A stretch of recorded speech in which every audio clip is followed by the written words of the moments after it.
filanona tokoa tsy haiko tsika efa bebe saho sa mbola matoritory tena tsara zao raha izao tsika atao amin'ny anaty mbo mandray anjara mety afaka mitsangana ve tsika raha atolotra tsika amin'ny atao amin'ny fahavanto ny sehatra efa mimakomana azy aleo ary mino fa andray anjara am'izay tsika mankataka aminareo tompoko mba hitsangana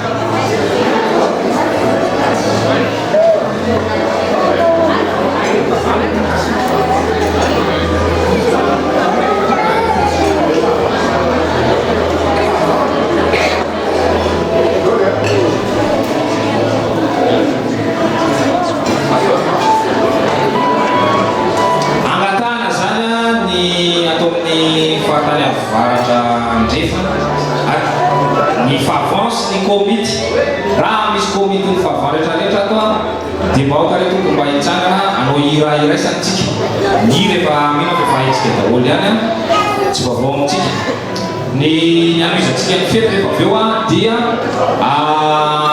ometsika le anaran'le valin'le olana azo le boka tamin'le mpane surprise manga aloha dia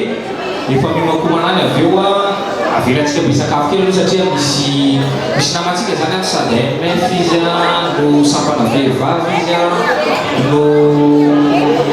sampana lehilahy ihany koa no makatsy makaroa dia tsy sakafo mihitsy izy nanomboka nanombohan'le lanona lazanareo dia avelatsika sakafo izy ametsika azy reto sehatra dia rehefa avy eo mimakomana ny SVK rehefa avy eo eny ary koa miarabantsika rehetra fianarana tompo fifaliana ho anay zany dia tsika anao mifavao fa tsy ho anay tonga aty aminareo fanofinanareo amin'izao misy vaovao fofotsika ny koatsika zany many mifavao dia tafoeny hatramin'izao ka misaotrany tompo fa miampy raha indraytsika fimbonam-bavaka zao dia cote d'opale zany lasa ofito zany tsika ao aminao nyfeteny mifavao fa hatramin'izao io zany efa mialalaka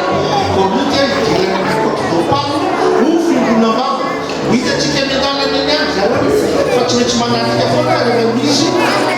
zavatra ataotsika eto amin'ny faritany zany dia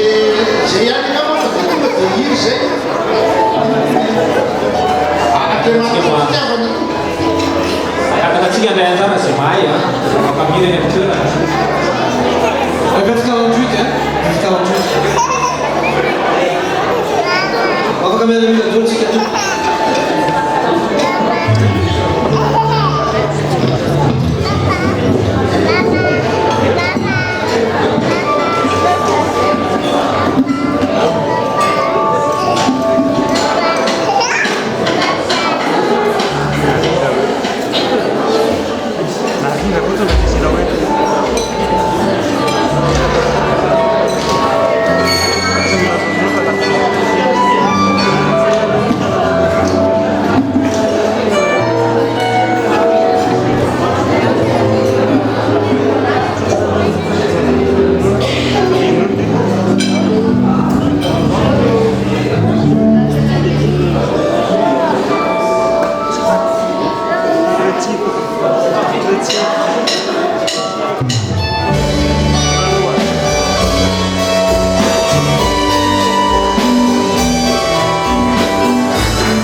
boribory atao hoe tsy nataony